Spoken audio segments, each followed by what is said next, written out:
ഇന്ന് 4937 പേർക്കാണ് കോവിഡ് സ്ഥിരീകരിച്ചത്. കഴിഞ്ഞ ദിവസങ്ങളിലുണ്ടായ 18 മരണങ്ങൾ കോവിഡ് മൂലമാണെന്ന് ഇന്ന് സ്ഥിരീകരിച്ചു. 60,761 പേർ ഇപ്പോൾ നിലവിൽ ചികിത്സയിലുണ്ട്. 4,478 പേർക്കും സമ്പർക്കം മൂലമാണ് രോഗബാധയുണ്ടായത്. ഉറവിടമറിയാത്ത 340 പേരുണ്ട്.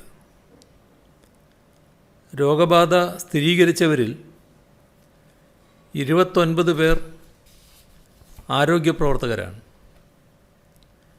കഴിഞ്ഞ 24 മണിക്കൂറിൽ 74,352 സാമ്പിളുകൾ പരിശോധന നടത്തി.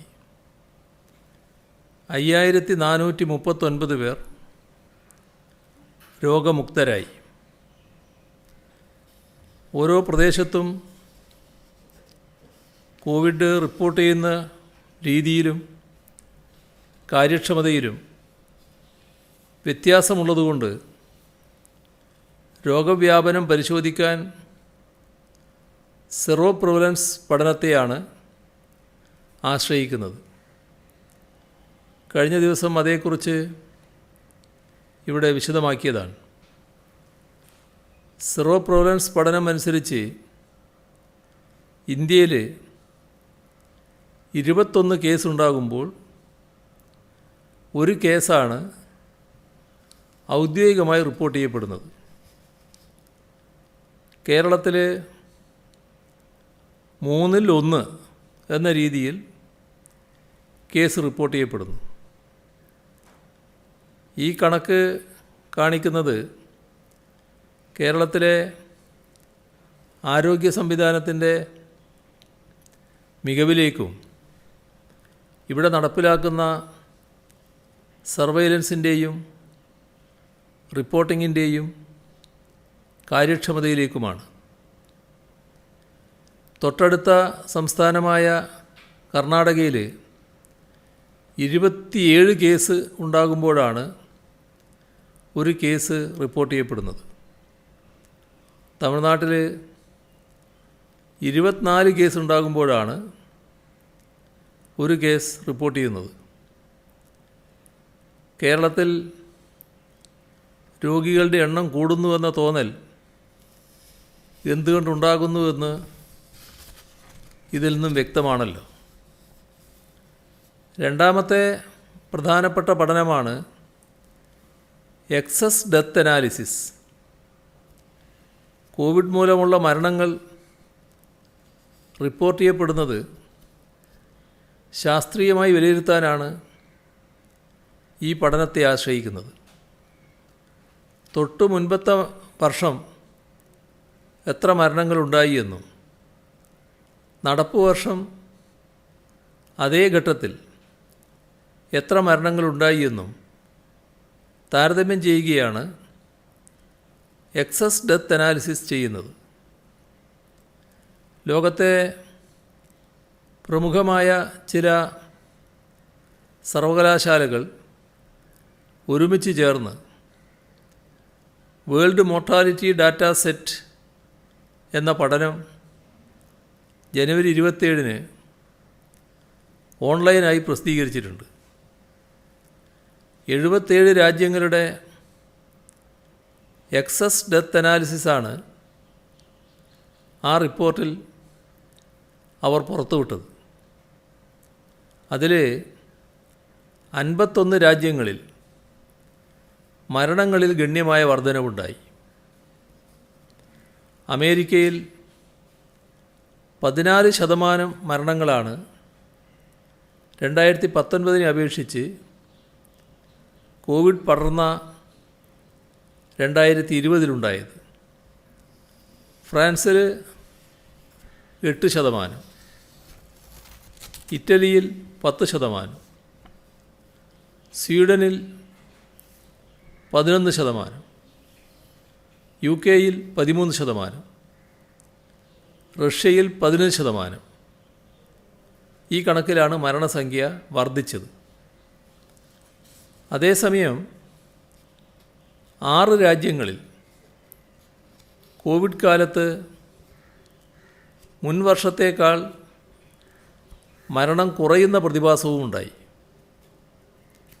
ന്യൂസിലാൻഡിൽ 6%, ഓസ്ട്രേലിയയിൽ 3%, കോസ്റ്റാറിക്കയിൽ 3% മരണങ്ങൾ കുറഞ്ഞു. ഇന്ത്യയിലെ മരണങ്ങളുടെ റിപ്പോർട്ടുകൾ കൃത്യമായി ലഭ്യമല്ലാത്തതിനാൽ പഠനത്തിൽ ഉൾപ്പെടുത്താൻ സാധിക്കാതെ പോവുകയാണുണ്ടായത്. 100% ജനനങ്ങളുടെയും മരണങ്ങളുടെയും രജിസ്റ്റർ സൂക്ഷിക്കുന്ന സംസ്ഥാനമാണ് നമ്മുടേത്. കേരളത്തിൽ 2,63,901 മരണങ്ങളാണ് 2019 എന്നാൽ 2020 2,34,536 മരണങ്ങളാണ്. അതായത് 29,365 മരണങ്ങളുടെ കുറവാണ് ഇവിടെ ഉണ്ടായിരിക്കുന്നത്. ഏകദേശം 11.2% കുറവാണ് 2020 കേരളത്തിലെ മരണസംഖ്യയിൽ വന്നിരിക്കുന്നത്. റോഡ് അപകടങ്ങളുടെ എണ്ണത്തിൽ കുറവ് വന്നിട്ടുണ്ട്. 2019 ഒരു മാസം റോഡ് അപകടങ്ങൾ കാരണം ഉണ്ടാകുന്ന മരണങ്ങളുടെ ശരാശരി എടുത്താൽ പോലും ഏകദേശം 800 മരണങ്ങളുടെ കുറവാണ് ഉണ്ടായതെന്ന് കണക്കാക്കാം. അതൊഴിവാക്കിയാൽ പോലും ഈ വർഷം 28,565 മരണങ്ങളുടെ കുറവാണ് ഉണ്ടായിരിക്കുന്നത്. കോവിഡ് കാലത്ത് കേരളത്തിൽ മരണങ്ങൾ കുറക്കാൻ നമ്മൾ കാണിച്ച ജാഗ്രതയും സർക്കാർ നടപ്പിലാക്കിയ പ്രവർത്തനങ്ങളും ഫലപ്രദമായി എന്നാണ് ഇതിൽ നിന്ന് മനസ്സിലാക്കാൻ കഴിയുന്നത്. കോവിഡിനെതിരെ കാണിച്ച ബ്രേക്ക് ദ ചെയിൻ പ്രവർത്തനങ്ങൾ മറ്റ് രോഗങ്ങൾ പടരാതിരിക്കാനും നമ്മളെ സഹായിച്ചു. കോവിഡുമായി ബന്ധപ്പെട്ട് ആശുപത്രി സൗകര്യങ്ങൾ വർദ്ധിപ്പിച്ചതിനാൽ ആശുപത്രികളിൽ കോവിഡ് രോഗികൾ നിറയാതെ സൂക്ഷിക്കാനും മറ്റ് രോഗങ്ങൾക്കുള്ള ചികിത്സ മുടക്കം കൂടാതെ നൽകാനും നമുക്ക് കഴിഞ്ഞു. ആരോഗ്യവുമായി ബന്ധപ്പെട്ട് നടത്തിയ പ്രചരണങ്ങൾ ജനങ്ങളിൽ കൂടുതൽ അവബോധം സൃഷ്ടിച്ചതും ഗുണകരമായി എന്ന് വേണം കണക്കാക്കാൻ. നമ്മളെക്കാൾ എത്രയോ മടങ്ങ് സമ്പന്നരും കൂടുതൽ മെച്ചപ്പെട്ട ആരോഗ്യ സംവിധാനങ്ങളുമുള്ള പല വികസിത രാജ്യങ്ങളെക്കാളും മെച്ചപ്പെട്ട രീതിയിൽ മരണത്തെ തടുത്തു നിർത്താൻ നമുക്ക് കഴിഞ്ഞു. സംസ്ഥാനത്ത് പൊതുവിദ്യാഭ്യാസ സംരക്ഷണ യജ്ഞ പരിപാടി ഏറ്റവും കാര്യക്ഷമമായി തന്നെ മുന്നേറുകയാണ്.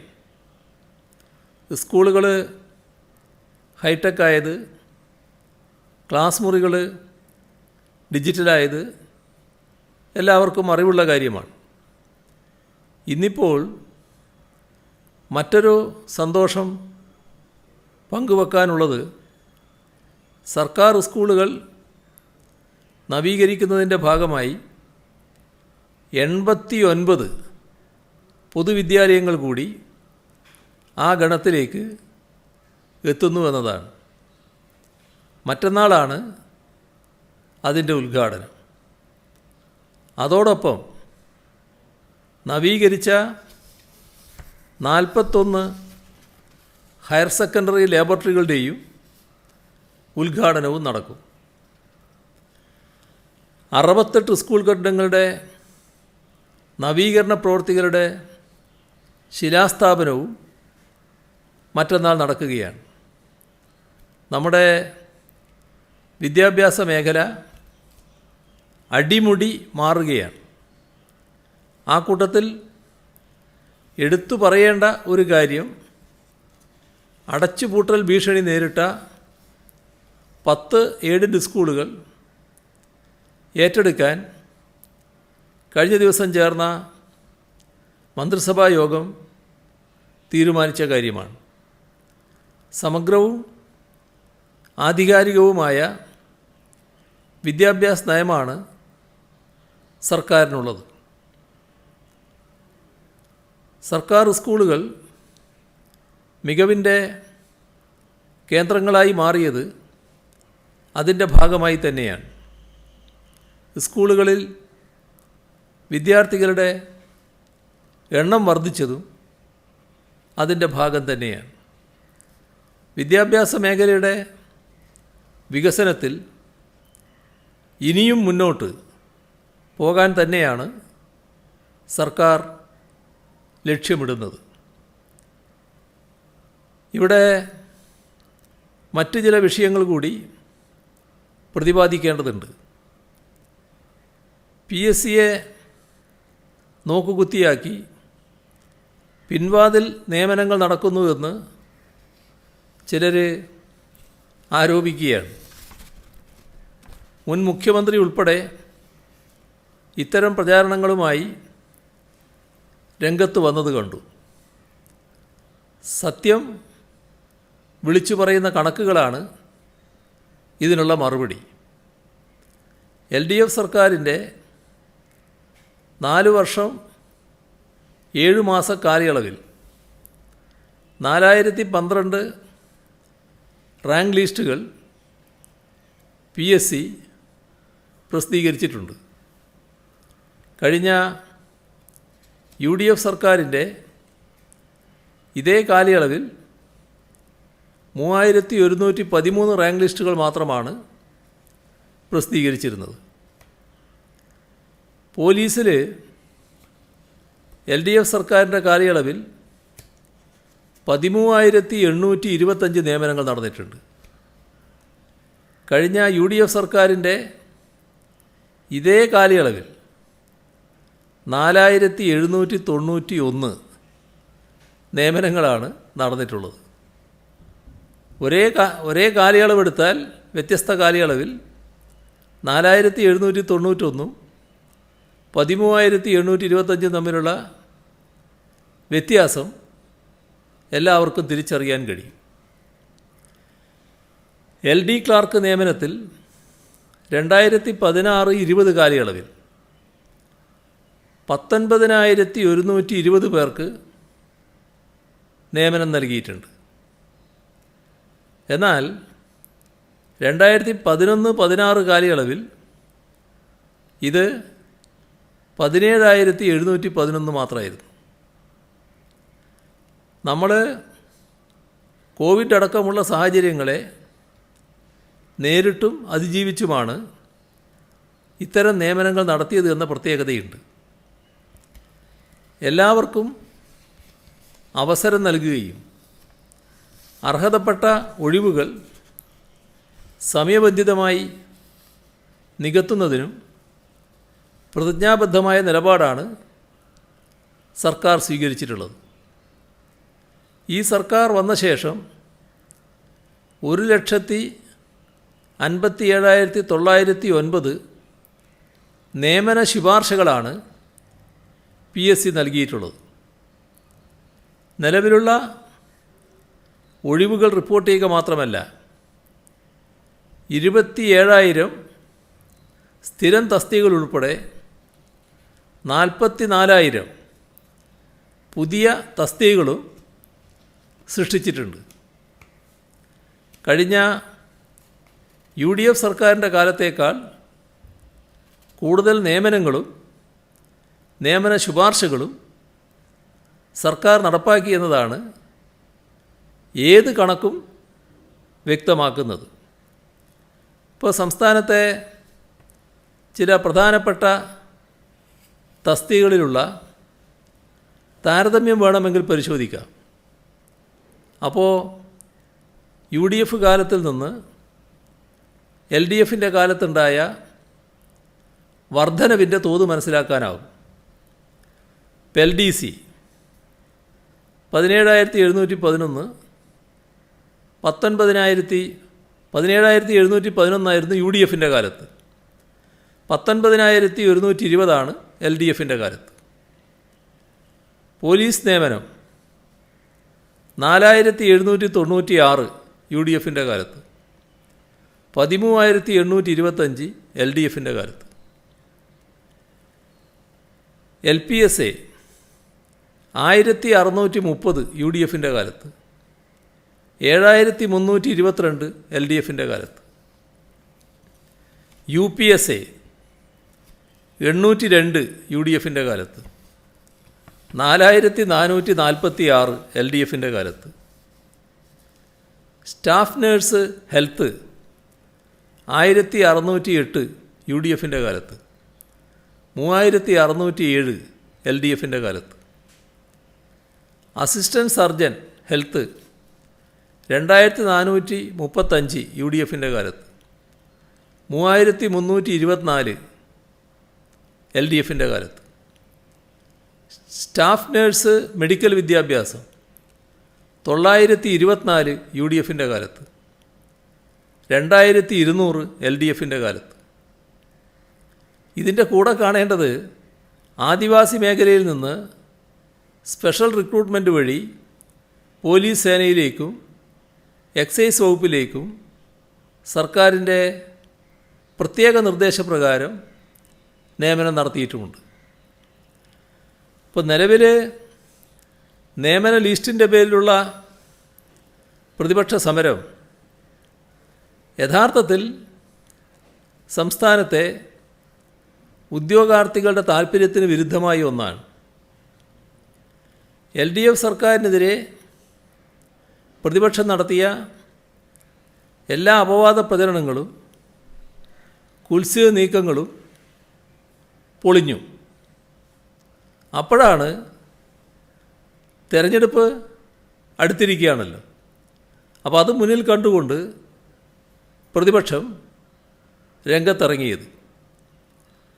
റാങ്ക് ലിസ്റ്റിലുള്ള മുഴുവൻ പേർക്കും നിയമനം കിട്ടണമെന്നും കാലാവധി കഴിഞ്ഞ ലിസ്റ്റ് പുനരുജ്ജീവിപ്പിച്ച് നിയമനം നടത്തണമെന്നും ആവശ്യപ്പെട്ട് നടക്കുന്ന സമരത്തെ പിന്തുണക്കാൻ ഒരു മുൻ മുഖ്യമന്ത്രി തന്നെ രംഗത്ത് വരുന്നത് ആശ്ചര്യകരമായ കാര്യമാണ്. സമരം ചെയ്യുന്നവർക്ക് സ്വാഭാവികമായും ഉദ്യോഗം ലഭിക്കാൻ ആഗ്രഹമുണ്ടാകും. അതിനകത്ത് അസ്വാഭാവികതയില്ല. പക്ഷേ ആ സമരത്തെ ഉപയോഗിച്ച് രാഷ്ട്രീയ നേട്ടം കൊതിക്കുന്ന പ്രതിപക്ഷത്തിൻ്റേത് കുൽസിതമായ ശ്രമമാണ്. 2020 ജൂണിൽ കാലാവധി തീർന്നതാണ് civil police officer rank list. 2020 ജൂണിൽ കാലാവധി തീർന്ന civil police officer rank list പുനരുജ്ജീവിപ്പിക്കണം എന്നതാണ് ഉയർത്തുന്ന ഒരാവശ്യം. കാലഹരണപ്പെട്ട ലിസ്റ്റ് എങ്ങനെയാണ് പുനരുജ്ജീവിപ്പിക്കുക? അതിന് പറ്റുന്ന ഏതെങ്കിലും നിയമമോ സാധ്യതയോ നാട്ടിലുണ്ടോ? അത് അറിയാത്തവരാണോ മുഖ്യമന്ത്രിയും മന്ത്രിയുമൊക്കെയായി നാട് ഭരിച്ചിരുന്ന പ്രതിപക്ഷ നേതാക്കൾ? അപ്പം അതറിയാത്തത് കൊണ്ടല്ല. ഈ ഉദ്യോഗം മോഹിക്കുന്ന യുവജനങ്ങളെ തെറ്റിദ്ധരിപ്പിക്കുക, അതിൻ്റെ ഭാഗമായി തങ്ങൾക്കെന്തെങ്കിലും രാഷ്ട്രീയ നേട്ടം കൊയ്യാൻ പറ്റുമോ എന്ന് നോക്കുക. ഇതാണ് പ്രതിപക്ഷ നേതാക്കളുടെ ഭാഗത്തു നിന്ന് ഇപ്പോഴുണ്ടാകുന്നത്. ഇവിടെ നാം ശ്രദ്ധിക്കേണ്ട കാര്യം, സിവിൽ പോലീസ് ഓഫീസർ റാങ്ക് ലിസ്റ്റിൽ സർക്കാർ ഏതെങ്കിലും തരത്തിലുള്ള ഒരു അലംഭാവം കാണിച്ചിട്ടുണ്ടോ? അവരിൽ അർഹതയുള്ളവർ വരാനിടയുള്ള ഭാഗം ധൃതിപ്പെട്ട് റദ്ദാക്കിക്കൊണ്ട് അവർക്ക് അവസരം നിഷേധിക്കുന്ന നിലപാട് സർക്കാരിൻ്റെ ഭാഗത്തു നിന്നുണ്ടായോ? ഇതെല്ലാം ആർക്കും പരിശോധിക്കാവുന്ന കാര്യമാണ്. സർക്കാർ എന്താ ചെയ്തത്? ഇവിടെ 2021 ഡിസംബർ വരെയുള്ള ഒഴിവുകൾ റിപ്പോർട്ട് ചെയ്യാനുണ്ടായത്. അപ്പോൾ 2020 ജൂണിൽ കാലാവധി തീരുകയാണ്. ആ ലിസ്റ്റിൽ 2021 ഡിസംബർ വരെയുള്ള ഒഴിവുകൾ റിപ്പോർട്ട് ചെയ്ത് അതിൻ്റെ അടിസ്ഥാനത്തിലുള്ള നടപടികളാണ് PSC സ്വീകരിച്ചിട്ടുള്ളത്. ഇത് ഈ സമരം കൊണ്ടല്ല. ഈ സമരമൊന്നും ഉണ്ടായിട്ടില്ല. ഈ ഉദ്യോഗാർത്ഥികൾ നമ്മുടെ നാടിൻ്റെ സന്തതികളാണ്. അവരോട് സർക്കാരിന് എപ്പോഴും അനുകമ്പ മാത്രമേ ഉള്ളൂ. അവരുടെ കാര്യത്തിൽ ചെയ്യാൻ കഴിയുന്നത് പരമാവധി ചെയ്യുക എന്ന നിലപാടും സമീപനവുമാണ് സർക്കാരിനുള്ളത്. അതുകൊണ്ടാണ് 2021 ഡിസംബർ വരെയുള്ള ഈ വർഷം അവസാനം വരെയുള്ള ഒഴിവുകൾ റിപ്പോർട്ട് ചെയ്യുന്നത്. ആ റിപ്പോർട്ട് ചെയ്യപ്പെട്ട അത്തരത്തിലുള്ള നടപടികൾ സ്വീകരിച്ച ലിസ്റ്റാണ് 2020 ജൂണിൽ കാലാവധി തീരുന്നത്. അപ്പോൾ ഒഴിവുകൾ മുൻകൂട്ടി റിപ്പോർട്ട് ചെയ്തു എന്നത് ഏതെങ്കിലും തരത്തിൽ കുറ്റകരമാകുമോ? സർക്കാർ ഉദ്യോഗാർത്ഥികളോട് അനുകമ്പയില്ലാത്ത നിലപാട് സ്വീകരിക്കുന്നൊരു സർക്കാരാണെന്ന് പറയാൻ പറ്റുമോ? ഇത്തരം ഒരു പ്രശ്നവും ഇല്ലാത്ത ഘട്ടത്തിലാണ് സർക്കാർ ഈ നടപടികളെടുത്തത്. അപ്പോൾ പോലീസ് കോൺസ്റ്റബിളിൻ്റെ നിയമനത്തിനായി 2 റാങ്ക് ലിസ്റ്റുകളാണ് ഈ സർക്കാരിൻ്റെ കാലയളവിൽ PSC പ്രസിദ്ധീകരിച്ചത്. ആകെ 11,420 പേർക്കാണ് അതിൽ നിയമനം നൽകിയത്. ഇതിൽ വയനാട്, പാലക്കാട്, മലപ്പുറം മേഖലയിലെ ആദിവാസി മേഖലയിലെ യുവതീ യുവാക്കൾക്കായി സൃഷ്ടിച്ച 200 തസ്തികകളുമുണ്ട്. ഇതിനു പുറമെ നാം കാണേണ്ട വസ്തുത, ആദ്യമായി ഒരു വനിതാ ബറ്റാലിയന് ഈ സർക്കാരിൻ്റെ കാലത്താണ് രൂപം നൽകുന്നത്. 400 കോൺസ്റ്റബിൾ തസ്തികകളാണ് ഇതിനായി മാത്രം സൃഷ്ടിച്ചത്. ആകെ 1666 വനിതകൾക്ക് പോലീസിൽ നിയമനം ലഭിക്കുന്നതിനുള്ള നടപടികളാണ് സ്വീകരിച്ചത്. അങ്ങനെ മൊത്തം ഈ സർക്കാർ പോലീസിൽ 13,086 പേർക്ക് നിയമനം ലഭിക്കുന്നതിനാണ് നടപടിയെടുത്തത്. ഇതിനു പുറമെ ഇന്ത്യ റിസർവ് ബറ്റാലിയനിലേക്കുള്ള 739 നിയമനം ഉൾപ്പെടെ ആകെ 13,825 പേർക്കാണ് പോലീസിൽ നിയമനം നൽകിയത്. ഈ സർക്കാർ വന്ന ശേഷം പോലീസ് വകുപ്പിൽ 3,971 സ്ഥിരം തസ്തികകളും 863 താൽക്കാലിക തസ്തികകളും പുതുതായി സൃഷ്ടിച്ചു. ഇതൊക്കെ നിലനിൽക്കുമ്പോൾ പഴയ ലിസ്റ്റ് പുനഃസ്ഥാപിക്കണമെന്ന ആവശ്യം പ്രതിപക്ഷം ഉന്നയിക്കുന്നത് ആരുടെ താൽപ്പര്യം സംരക്ഷിക്കാനാണ് എന്ന് പ്രത്യേകമായി ചോദിക്കേണ്ടതില്ലല്ലോ. ലാസ്റ്റ് ഗ്രേഡ് സർവൻസിൻ്റെ കാര്യത്തിൽ റാങ്ക് ലിസ്റ്റിൻ്റെ കാലാവധി ആഗസ്റ്റ് 3 വരെ നീട്ടിയിട്ടുണ്ട്.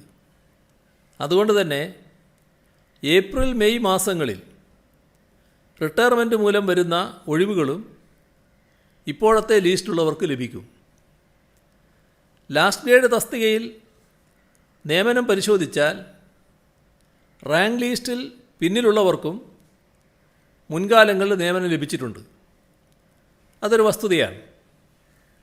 അത് മാറാൻ കാരണം പരീക്ഷ എഴുതാനുള്ള യോഗ്യതയിൽ വരുത്തിയ മാറ്റമാണ്.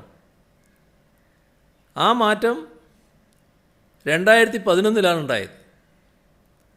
അതോടെ ബിരുദവും അതിലുയർന്ന വിദ്യാഭ്യാസ യോഗ്യതയുമുള്ളവർക്ക് ലാസ്റ്റ് ഗ്രേഡിലേക്ക് അപേക്ഷിക്കാൻ കഴിയാതെ പോയി. മുൻപ് ഉയർന്ന വിദ്യാഭ്യാസ യോഗ്യതയുള്ളവർ പരീക്ഷ എഴുതി ലിസ്റ്റിൽ വരുമായിരുന്നു. ലാസ്റ്റ് ഗ്രേഡ് റാങ്ക് ലിസ്റ്റിൽ നിയമനം ആരംഭിക്കുന്നതിന് മുൻപ് തന്നെ അത്തരം പലർക്കും മറ്റ് തസ്തികകളിൽ നിയമനം ലഭിക്കും. അതോടെ ആ പട്ടികയിൽ താഴെയുള്ളവർക്ക് അവസരം കിട്ടും. ലാസ്റ്റ് ഗ്രേഡ് റാങ്ക് ലിസ്റ്റിൽ നിന്ന് നിയമനം ലഭിച്ച ശേഷം മറ്റ് തസ്തികകളിലേക്ക് നിയമിക്കപ്പെട്ടു പോകുന്ന ഒഴിവുകൾ വേറെയും ഉണ്ടാകും. പരീക്ഷാ യോഗ്യത മാറ്റിയതോടെ അത്തരം സാധ്യതകളെല്ലാം ഇല്ലാതായി. അതേസമയം തന്നെ ബിരുദധാരികളുമായി മത്സരിക്കേണ്ടതില്ല എന്നതുകൊണ്ട് ഉയർന്ന റാങ്ക് തുടക്കത്തിലെ തന്നെ വിദ്യാഭ്യാസ യോഗ്യത കുറഞ്ഞവർക്ക് ലഭിക്കുന്ന സ്ഥിതി ഉണ്ടാവുകയും ചെയ്തു. നേരത്തെ secretariat, PSC, local fund, audit വകുപ്പ്, അഡ്വക്കേറ്റ് ജനറൽ ഓഫീസ് എന്നിവ ലാസ്റ്റ് ഗ്രേഡ് റാങ്ക് ലിസ്റ്റിൻ്റെ ഭാഗമായിരുന്നു. അവയെ സെക്രട്ടേറിയറ്റ് സബോർഡിനേറ്റ് സർവീസിൽ ഉൾപ്പെടുത്തിയത് 2016 ഫെബ്രുവരിയിൽ UDFൻ്റെ കാലത്താണ്. അതിൻ്റെ അടിസ്ഥാനത്തിൽ പ്രത്യേക പരീക്ഷയ്ക്ക് PSC അപേക്ഷ ക്ഷണിക്കുന്നു. 9 ലക്ഷത്തോളം പേരാണ് അപേക്ഷിച്ചത്. അതിൽ 7 ലക്ഷത്തോളം അപേക്ഷകൾ സാധുവായിട്ടുണ്ട്. അതിൻ്റെ നിയമനങ്ങൾ ഇനിയുള്ള നാളുകളിലാണ് നടക്കുക. ഈ ഫയലിംഗ് സമ്പ്രദായം ആരംഭിച്ചതോടെ ഫയലുകൾ കൈകൊണ്ടെടുത്ത് കൈകാര്യം ചെയ്യുന്ന രീതി കുറഞ്ഞു വരികയാണ്. ഈ സാഹചര്യത്തിൽ ലാസ്റ്റ് ഗ്രേഡ് തസ്തികകൾ കുറവ് വരുത്തണമെന്ന് ഉദ്യോഗസ്ഥ തലത്തിലുള്ള കമ്മിറ്റികൾ ശുപാർശ ചെയ്തിട്ടുണ്ട്. എന്നാൽ സർക്കാർ ഇത്തരമൊരു തീരുമാനം ഇതുവരെ എടുത്തിട്ടില്ല. ഈ ഘട്ടത്തിലാണ് കൂടുതൽ തസ്തികകൾ സൃഷ്ടിക്കണമെന്ന ആവശ്യം ഇപ്പോൾ ഉയർത്തിയിരിക്കുന്നത്. ഒരു നിശ്ചിത കാലയളവിൽ ഒഴിവ് വരുന്ന തസ്തികകളിലേക്കുള്ള നിയമനത്തിനാണ് PSC വിജ്ഞാപനം പുറപ്പെടുവിക്കുന്നത്. പരീക്ഷ നടത്തി തയ്യാറാക്കുന്ന റാങ്ക് ലിസ്റ്റിൽ നിന്ന് ഒഴിവുള്ള തസ്തികയിൽ നിയമനം നടത്തുന്ന രീതിയാണ് നിലവിലുള്ളത്. ഓരോ വകുപ്പിൻ്റെയും ആവശ്യകത കണക്കിലെടുത്താണ് തസ്തികകൾ സൃഷ്ടിക്കുന്നത്. അത് PSCക്ക് റിപ്പോർട്ട് ചെയ്യുമ്പോൾ PSC ലിസ്റ്റിൽ നിന്ന് നിയമനം നൽകുന്നു. അതായത് വകുപ്പുകളുടെ ആവശ്യങ്ങൾക്കനുസരിച്ചാണ് ഒഴിവുകളുണ്ടാവുക. റാങ്ക് ലിസ്റ്റുള്ളവരെ നിയമിക്കാൻ തസ്തിക സൃഷ്ടിക്കുക എന്ന രീതിയില്ല. അനന്തമായി റാങ്ക് ലിസ്റ്റുകൾ നീട്ടുന്നത് ആ പ്രത്യേക ലിസ്റ്റിൽ ഉൾപ്പെട്ടവർക്ക് മാത്രം ജോലി ലഭിക്കുന്ന അവസ്ഥയാണ് ഉണ്ടാക്കുക. റാങ്ക് ലിസ്റ്റിൽ വന്നതിനേക്കാൾ എത്രയോ അധികം യുവാക്കളും യുവതികളും ലിസ്റ്റിന് പുറത്ത് പരീക്ഷ എഴുതാനുള്ള യോഗ്യതയോടെ ഉണ്ടാവും.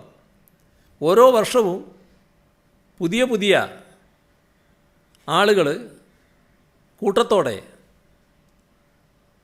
യോഗ്യത സമ്പാദിച്ച് ഈ തൊഴിൽ സമ്പാദനത്തിനായുള്ള മേഖലയിലേക്ക് വരികയാണ്. അപ്പോൾ പരീക്ഷകൾ സമയബന്ധിതമായി നടത്തുക, ലിസ്റ്റുകൾ യഥാസമയം പ്രസിദ്ധീകരിക്കുക, അങ്ങനെയൊക്കെ വന്നാൽ കൂടുതൽ ആളുകൾക്ക് പരീക്ഷ എഴുതാനുള്ള അവസരവും ആ പരീക്ഷകളിൽ മത്സരിക്കുന്നതിനുള്ള അവസരവും ഉണ്ടാകും. മാത്രമല്ല, കൂടുതൽ കഴിവുള്ള ഉദ്യോഗാർത്ഥികളെ വകുപ്പുകൾക്ക് ലഭിക്കുന്നതിനും ഇത് സഹായകമാകും.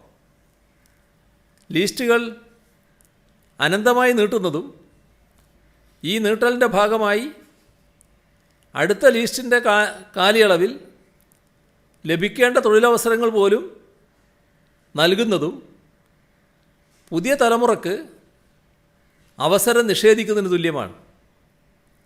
കാരണം ഈ മേഖലയിലാണല്ലോ ഇവർ വരേണ്ടത്.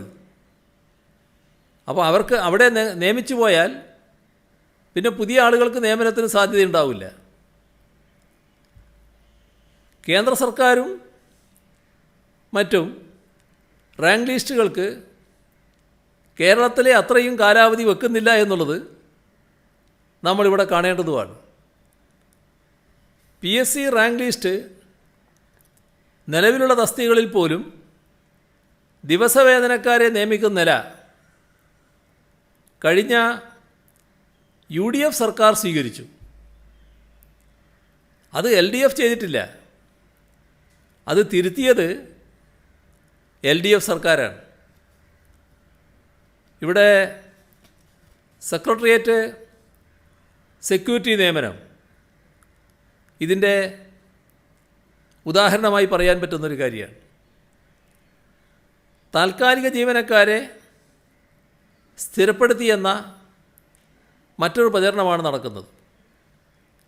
UDF സർക്കാരിൻ്റെ കാലത്ത് സ്ഥിരപ്പെടുത്തിയ താൽക്കാലിക ജീവനക്കാരുടെ എണ്ണം 5910 അതിലൊന്നും വ്യക്തമായ മാനദണ്ഡമേ ഉണ്ടായിരുന്നില്ല. 2 വർഷമായവരെ അടക്കം സ്ഥിരപ്പെടുത്താൻ തയ്യാറായി. ഇനി നിയമിക്കാൻ പോകുന്നവരെ കൂടി സ്ഥിരപ്പെടുത്താനുള്ള ഉത്തരവ് വരെ കാണുന്ന സ്ഥിതിവിശേഷം ഉണ്ടായി. അപ്പോൾ വ്യക്തമായ മാനദണ്ഡത്തോടെ യോഗ്യരായവരെ സ്ഥിരപ്പെടുത്താനാണ് LDF സർക്കാർ തീരുമാനിച്ചത്. 10 വർഷത്തിലധികം സർവീസുള്ള PSCക്ക് വിടാത്ത തസ്തികകളിലേക്ക് മാത്രമാണ് സ്ഥിരപ്പെടുത്തൽ ഈ സർക്കാർ നടത്തിയത്. ഈ 10 വർഷ കാലയളവ് ഇല്ലാത്ത ആരെയും ഇതിനു വേണ്ടി പരിഗണിച്ചിട്ടില്ല. കൃത്യമായ മാനദണ്ഡത്തിൻ്റെ അടിസ്ഥാനത്തിൽ ആളുകളെ ഉൾപ്പെടുത്തുകയാണുണ്ടായിട്ടുള്ളത്. ഉൾപ്പെടുത്തലോ പുറന്തള്ളലോ ഇഷ്ടാനിഷ്ടമനുസരിച്ച് ഈ സർക്കാരിൻ്റെ കാലത്ത് എവിടെയും നടന്നിട്ടില്ല. 3 ലക്ഷം താൽക്കാലിക ജീവനക്കാരെ സ്ഥിരപ്പെടുത്തിയെന്ന പ്രചരണമാണ് UDF നേതാക്കൾ നടത്തുന്നത്. എവിടെ നിന്നാണ് അങ്ങനൊരു കണക്ക് വന്നത് എന്ന് പിടിയില്ലാത്ത കാര്യമാണ്.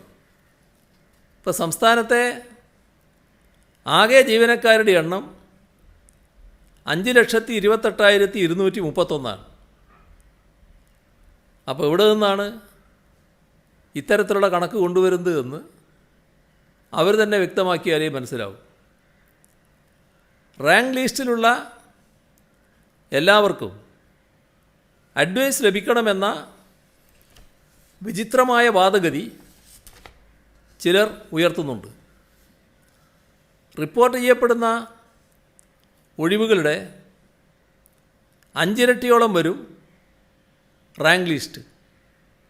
അപ്പോൾ റാങ്ക് ലിസ്റ്റ് കാലാവധിക്കുള്ളിൽ ലിസ്റ്റിലുള്ള എല്ലാവർക്കും നിയമനം നൽകുന്നത് അസാധ്യമായ കാര്യമാണ്.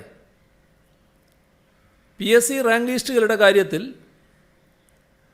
ജസ്റ്റിസ് നരേന്ദ്രൻ കമ്മീഷൻ ശുപാർശകൾ പ്രകാരമാണ് ഇത്തരത്തിൽ വിപുലമായ റാങ്ക് ലിസ്റ്റുകൾ പ്രസിദ്ധീകരിക്കുന്നത്.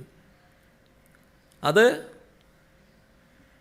വ്യക്തമായ ഉദ്ദേശത്തോടെ കമ്മീഷൻ റിപ്പോർട്ട് ചെയ്തൊരു കാര്യവുമാണ്.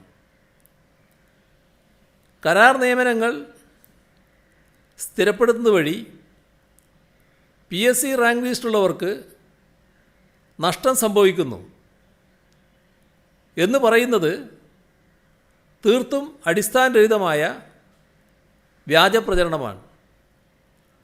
കാരണം ഈ സ്ഥിരപ്പെടുത്തൽ നടന്ന ഒരിടത്തും PSC റാങ്ക് ലിസ്റ്റിൽ നിന്ന് ആളെ നിയമിക്കാൻ കഴിയില്ല.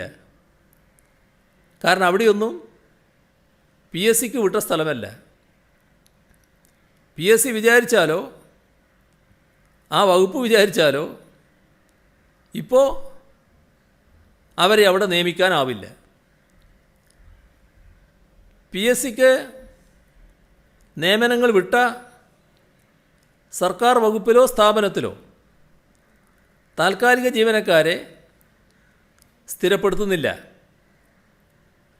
PSC റാങ്ക് ലിസ്റ്റിലുള്ള ഒരാൾക്ക് പോലും ഇത് കാരണം അഡ്വൈസ് ലഭിക്കാതെ പോകില്ല. കാരണം അവരെ ഒരു തരത്തിലും ബാധിക്കുന്നതല്ല ഇത്. യാതൊരു മാനദണ്ഡവുമില്ലാതെ സ്വജനപക്ഷപാതവും അഴിമതിയും നടത്തി താൽക്കാലിക നിയമനവും സ്ഥിരപ്പെടുത്തലും എന്ന രീതിയിൽ ഭരണം കൈയാളിയവരാണ് ഇപ്പോൾ കുപ്രചരണങ്ങളുമായി ഇറങ്ങിത്തിരിച്ചിരിക്കുന്നത്. ഇത് മനസ്സിലാക്കാൻ ഉദ്യോഗാർത്ഥികൾക്കാവണമെന്നാണ് അഭ്യർത്ഥിക്കാനുള്ളത്. ഈ പ്രതിപക്ഷ രാഷ്ട്രീയത്തിൻ്റെ വ്യക്തമായ ഉദ്ദേശലക്ഷ്യങ്ങൾ തിരിച്ചറിയാൻ ഉദ്യോഗാർത്ഥികൾക്ക് കഴിയേണ്ടതായിട്ടുണ്ട്. ഇവരുടെ പ്രേരണക്ക് വശംവദരായി അങ്ങേയറ്റം സങ്കുചിത രാഷ്ട്രീയ ലക്ഷ്യത്തോടെ നിങ്ങളെ തള്ളിവിടാൻ നോക്കുന്ന സമരരംഗത്ത് നിങ്ങൾ പെട്ടുപോകരുതെന്നും അതിൽ നിന്ന് പിന്തിരിയണമെന്നുമാണ് ഉദ്യോഗാർത്ഥികളോട് അഭ്യർത്ഥിക്കാനുള്ളത്. ഇവിടെ മറ്റൊരു കാര്യം, ഇപ്പോൾ ഈ ഉദ്യോഗാർത്ഥികളോടൊപ്പമാണ് എന്ന് പറഞ്ഞ് രംഗത്ത് വന്ന ആളുകൾ അത് UDF ആണല്ലോ. UDFൻ്റെ സിവിൽ സർവീസിനോടുള്ള നിലപാട് എന്താണ് എന്ന് ഇവിടെയുള്ളവർക്കറിയാത്തതല്ല. 2002 കോവളത്ത് ചേർന്ന UDF ഏകോപന സമിതി അന്നത്തെ ഗവൺമെൻറ്റിനോട് തസ്തിക വെട്ടിച്ചുരുക്കലും നിയമന നിരോധനവും ഉൾപ്പെടെ ശുപാർശ ചെയ്തത്. അത് മറക്കാനാവുമോ? UDF ഗവൺമെൻറ്റിന് ശുപാർശ നൽകുകയാണ്. അന്നത്തെ UDF convener, 2002 UDF convener Shri Oommen Chandy ആയിരുന്നില്ലേ? അതിനെ തുടർന്നാണല്ലോ കേരളത്തിൽ 32 ദിവസം നീണ്ട സമരം നടക്കാനിടയായത്. ആ സമരം തസ്തിക വെട്ടിച്ചുരുക്കലും നിയമന നിരോധനവും അതിനെതിരെയുള്ള സമരമായിരുന്നു എന്ന് ഓർമ്മയില്ലേ?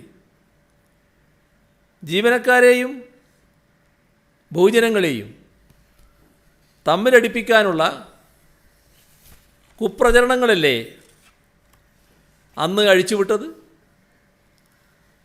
ഓർമ്മയില്ലേ? ആ കാലത്ത് UDF കൺവീനർ നടത്തിയൊരു പ്രസ്താവന, കുട്ടികളെ എന്നും സൗജന്യമായി പഠിപ്പിക്കാമെന്ന് ആരും വ്യാമോഹിക്കേണ്ട എന്ന പ്രസ്താവന നടത്തിയത് ഇതേ ഉമ്മൻചാണ്ടി തന്നെയായിരുന്നു.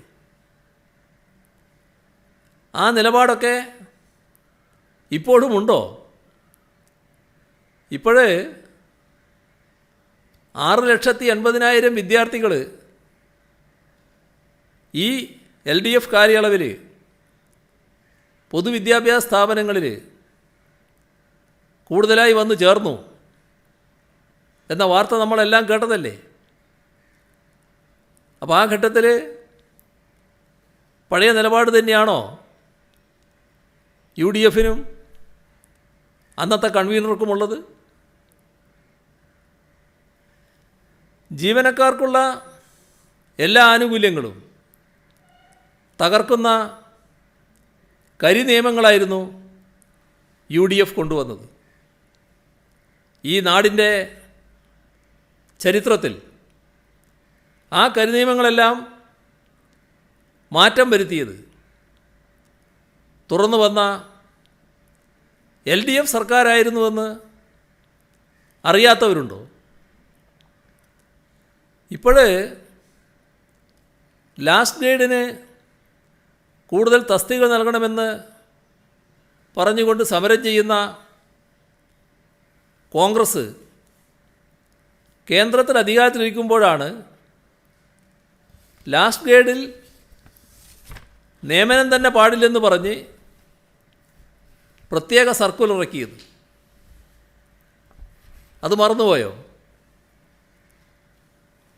കേന്ദ്ര സർക്കാരിൻ്റെ നിയമന നിരോധനത്തിൻ്റെ ഭാഗമായി 8 ലക്ഷത്തിലേറെ തൊഴിലവസരങ്ങളാണ് യുവാക്കൾക്കില്ലാതായത്. പൊതുമേഖല സ്വകാര്യവൽക്കരണത്തിൻ്റെ ഭാഗമായി പൊതുപരീക്ഷയിലൂടെ കടന്നു വരാനുള്ള അവസരങ്ങൾ ഇല്ലാതാക്കുന്ന നയങ്ങളും കേന്ദ്ര സർക്കാർ നടത്തുന്നുണ്ട്. എന്നാൽ ആശ്ചര്യകരമായൊരു കാര്യം, ഇത്തരം നയങ്ങൾക്കെതിരെ ഒരക്ഷരം ഉരിയാടാത്തവരാണ് ഇപ്പോൾ തെരഞ്ഞെടുപ്പ് അടുത്തപ്പോൾ നമ്മുടെ ഉദ്യോഗാർത്ഥികളായ യുവജനങ്ങളെ തെറ്റിദ്ധരിപ്പിക്കാൻ പുതിയ വാദഗതികളും തട്ടിപ്പുമായി രംഗത്ത് വന്നിട്ടുള്ളത്. ഇത് തിരിച്ചറിയാൻ കേരളീയ സമൂഹത്തിനാവും. മുൻപ് പറഞ്ഞ പോലെ PSC റാങ്ക് ലിസ്റ്റിൽ നിലവിലുള്ള ഒഴിവിൻ്റെ 5 ഇരട്ടിയെങ്കിലും ഉദ്യോഗാർത്ഥികൾ ഉൾപ്പെടുത്തിയാണ് ലിസ്റ്റ് പ്രസിദ്ധീകരിക്കുന്നത്. അപ്പോൾ ലിസ്റ്റിലുള്ള മുഴുവൻ ആളുകൾക്കും നിയമനം നൽകുക എന്നത് അപ്രായോഗികമായ കാര്യമാണ്. അഭ്യസ്ത വിദ്യർക്ക് അവരുടെ യോഗ്യതക്കനുസരിച്ച് തൊഴിൽ ലഭിക്കുന്നില്ല എന്ന പ്രശ്നം നമ്മുടെ സംസ്ഥാനത്ത് നിലനിൽക്കുന്നുണ്ട്. വിവിധ മേഖലകളിലായി കൂടുതൽ തൊഴിലവസരം ഉണ്ടാക്കാനും മൂലധന നിക്ഷേപം നടത്തുന്നതിനും സർക്കാർ പരിശ്രമിക്കുന്നത് ഈ സാഹചര്യത്തിലാണ്. കേന്ദ്ര സർക്കാരിലും കേന്ദ്ര പൊതുമേഖലാ സ്ഥാപനങ്ങളിലും ലക്ഷക്കണക്കിന് ഒഴിവുകൾ നികത്താൻ അവശേഷിക്കുന്നുണ്ട്. നിയമനങ്ങൾ പലതും സ്തംഭിച്ചിരിക്കുകയാണ്. അതുകൊണ്ട് തന്നെ അത്തരം തൊഴിൽ മേഖലയിൽ സാധാരണ എത്തിപ്പെടുന്ന വിഭാഗങ്ങൾ പോലും കേരളത്തിലെ PSCയെ ആശ്രയിക്കുന്ന സ്ഥിതിയാണുള്ളത്. ഇവിടെ കണ്ട ഒരു കാഴ്ച, കഴിഞ്ഞ ദിവസം സെക്രട്ടേറിയറ്റ് നടയിൽ ഒരു കാലുപിടിക്കൽ രംഗം കണ്ടു. യഥാർത്ഥത്തിൽ ആരുടെ കാലാണോ പിടിച്ചത് അദ്ദേഹമാണ് ഉദ്യോഗാർത്ഥികളുടെ കാലിൽ വീഴേണ്ടത്. എന്നിട്ട് പറയണം എല്ലാ കഷ്ടത്തിനും ഇടയാക്കിയത് താനാണ് ഇതിന് ഉത്തരവാദിയെന്ന്. അവരോട് അത്തരമൊരു തുറന്നു പറച്ചിലുണ്ടായാൽ അല്പം അവരോട് നീതി നടത്തി എന്ന് പറയാൻ പറ്റും. മുട്ടിലഴയേണ്ടതും മറ്റാരുമല്ല. ഇവിടെ യുവജനങ്ങളെ തെറ്റിദ്ധരിപ്പിക്കാനും വഞ്ചിക്കുന്നതിനുമുള്ള നടപടികളാണ് UDF ബോധപൂർവം സ്വീകരിച്ചു വരുന്നത്. യൂണിഫോമിട്ട സേനകളിലേക്കുള്ള റാങ്ക് ലിസ്റ്റിൻ്റെ കാലാവധി നേരത്തെ 3 വർഷമായിരുന്നത് 1 വർഷമാക്കി കുറച്ചത് എപ്പോഴായിരുന്നു? 2014 ജൂണിൽ. അതിനായി അന്നത്തെ PSC ചെയർമാന് കത്തെഴുതിയ ആഭ്യന്തരമന്ത്രി ആരായിരുന്നു? NJD ഒഴിവുകൾ റിപ്പോർട്ട് ചെയ്യാൻ കഴിയാത്തതും ആരുടെ തീരുമാനത്തിൻ്റെ അടിസ്ഥാനത്തിലാണ്? ഇതിനൊക്കെ ഇപ്പോൾ ആ പ്രശ്നങ്ങൾ ഉയർത്തുന്ന ആളുകൾ മറുപടി പറയേണ്ടത് ഈ ഉദ്യോഗാർത്ഥികളോടാണ്. തങ്ങൾ വഞ്ചിക്കാൻ ശ്രമിക്കുന്ന യുവജനങ്ങളോടാണ്. റാങ്ക് ലിസ്റ്റ് അനന്തമായി നീട്ടിക്കൊണ്ടുപോകുന്നത് ലക്ഷക്കണക്കിന് വരുന്ന തൊഴിലന്വേഷകരുടെ അവസരങ്ങൾ ഇല്ലാതാക്കുമെന്നത് ഗൗരവതരമായ കാര്യമാണ്. കൃത്യമായി പരീക്ഷകൾ നടത്തുകയും ഒഴിവുകൾ കൃത്യമായി റിപ്പോർട്ട് ചെയ്യുകയും അതിലൂടെ എല്ലാവർക്കും അവസരമൊരുക്കുകയുമാണ് സർക്കാരിൻ്റെ നയം. നമ്മുടെ ഉദ്യോഗാർത്ഥികൾ, പാവപ്പെട്ട തൊഴിലന്വേഷകർ അവരെ അപകടകരമായ രീതിയിൽ സമരം നടത്താൻ പ്രേരിപ്പിക്കുന്നത് അതൊരു പ്രതിപക്ഷത്തിൻ്റെ കളി, അപകടകരമായ കളിയാണ് എന്ന് മാത്രമേ ഓർമ്മിപ്പിക്കാനുള്ളൂ. അത് തിരിച്ചറിയാൻ ഈ യുവജനങ്ങൾക്ക് കഴിയണമെന്നുമാണ് അഭ്യർത്ഥിക്കാനുള്ളത്. കേരളത്തിലെ അഭ്യസ്ത വിദ്യരുടെ തൊഴിലില്ലായ്മയുടെ പ്രശ്നം ഗൗരവമായി ഉയർന്നു വരുന്നുണ്ട്. കൂടുതൽ തൊഴിലവസരം സൃഷ്ടിക്കുക എന്നത് ഭാവി കേരളത്തിലെ ഒരു പ്രധാനപ്പെട്ട കാര്യമാണ്.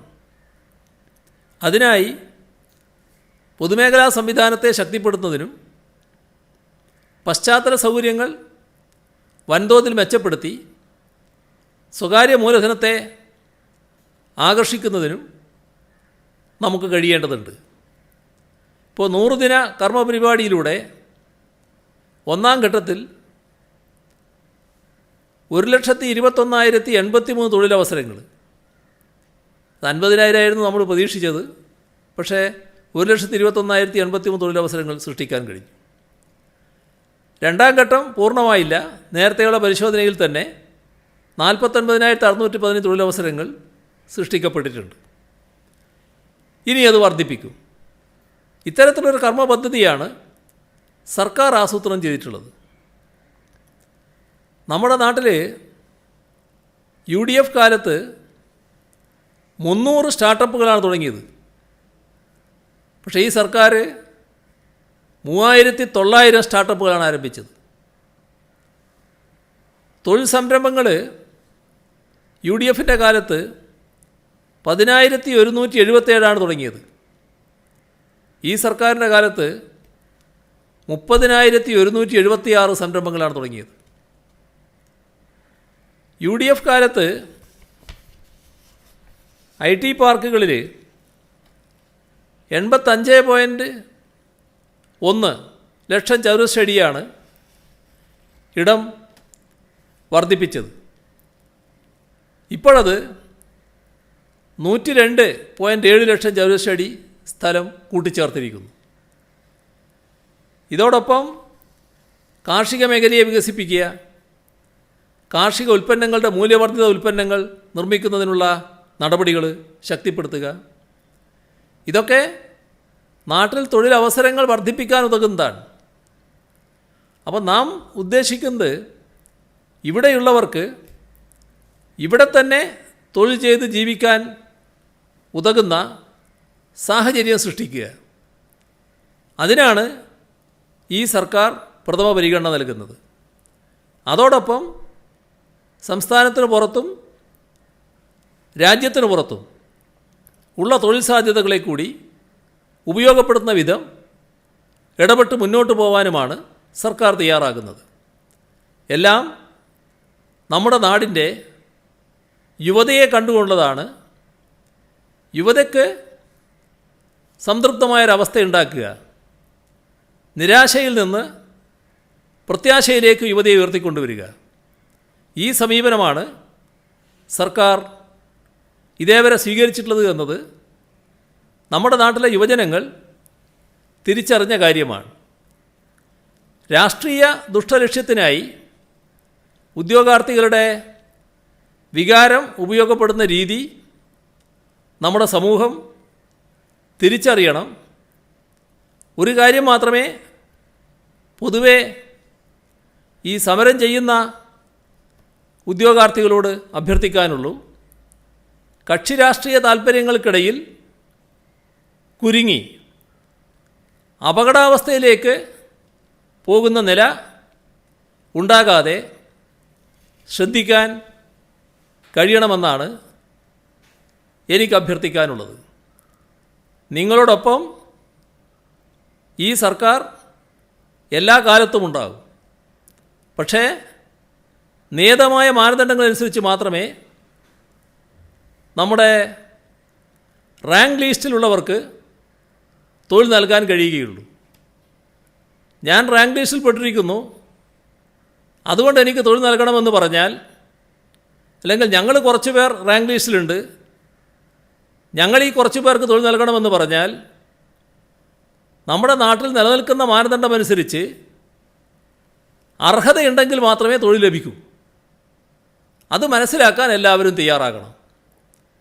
സർക്കാർ എല്ലാ കാര്യങ്ങളിലും മാനദണ്ഡങ്ങൾ പുലർത്തി പോകാൻ തന്നെയാണ് തയ്യാറായിട്ടുള്ളത്. അതിനനുസരിച്ച് കാര്യങ്ങൾ മനസ്സിലാക്കാനും തെറ്റായ വഴിയിൽ ചരിക്കാതിരിക്കാനും സർക്കാരിൻ്റെ ഉദ്ദേശശുദ്ധി കൃത്യമായി വിലയിരുത്താനും പ്രക്ഷോഭകർക്ക് കഴിയണമെന്നാണ് എനിക്ക് ഈ ഘട്ടത്തിൽ അഭ്യർത്ഥിക്കാനുള്ളത്.